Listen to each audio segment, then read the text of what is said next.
Rajshahi warriors অনেক অনেক congratulation, অভিনন্দন। হারা ম্যাচ জেতার জন্য সুপার ওভারে বাজিমাত করলো রংপুর রাইডার্স। কি করলো ক্যাপ্টেন নুরুল হাসান সোহান, কি করলো?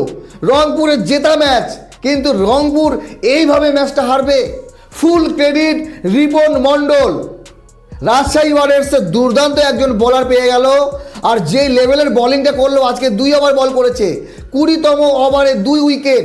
চিন্তা করেন, একদিকে ডেভিড মালান খেলছে 63 রানে, একদিকে খুশদিল শাহ আছে মাত্র 7 রান লাগে 20তম ওভারে।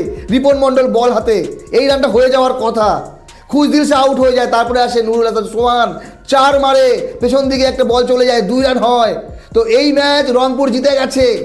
2 বলে 1 রান লাগে, কিন্তু না, নুরুল হাসান সোহান ফিনিশার এইরকমভাবে খেলবে, জাস্ট ব্যাটে লাগিয়ে একটা সিঙ্গেল নিলেই তো ম্যাচ জিতে যায়। উঠিয়ে মারতে গিয়ে ক্যাচ চলে আসলো মাহমুদুল্লাহ রিয়াদ। 1 বলে 1 রান লাগে, ব্যাটে মারলো ঠিকই, কিন্তু দৌড়ে পৌঁছাতে পারলো না।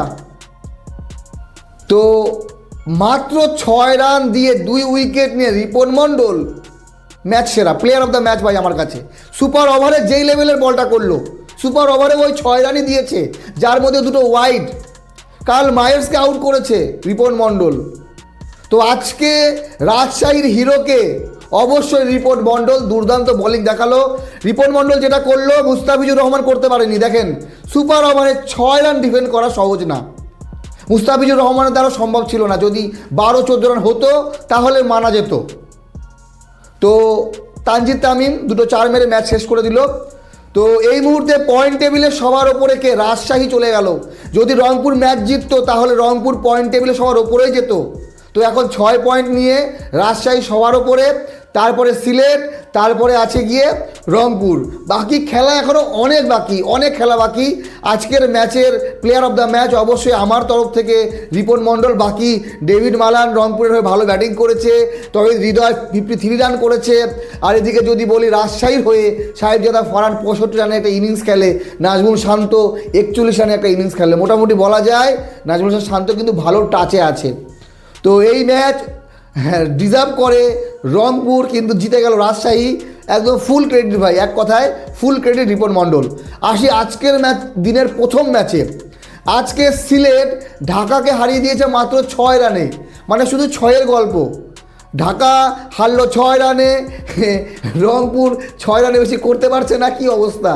তো সিলেট 173 রান করে, ঢাকা 167 রানে 8 উইকেটে ম্যাচ শেষ করে। দুর্দান্ত একটা ইনিংস খেলে, কিন্তু ম্যাচ জেতাতে পারেনি শামীম হোসেন পাটোয়ারি। 81 রান 43 বলে। শামীম হোসেন পাটোয়ারি এই ইনিংস দেখার পর বিসিবির যে সিলেক্টর টি-20 বিশ্বকাপে দল সিলেক্ট করবে, তাদের কিন্তু চোখ এখন বড় হয়ে গেছে।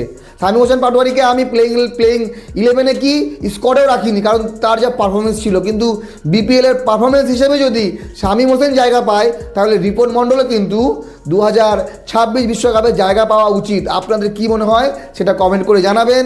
সিলেটের হয়ে দুর্দান্ত ব্যাটিং করেছে পারভেজ হোসেন ইমন, 44 রান 32 বলে, কিন্তু স্পেশাল ব্যাটিং আজমাতুল্লাহ ওমার জাই, আফগানিস্তানের এই allrounder player of the match হয়েছে।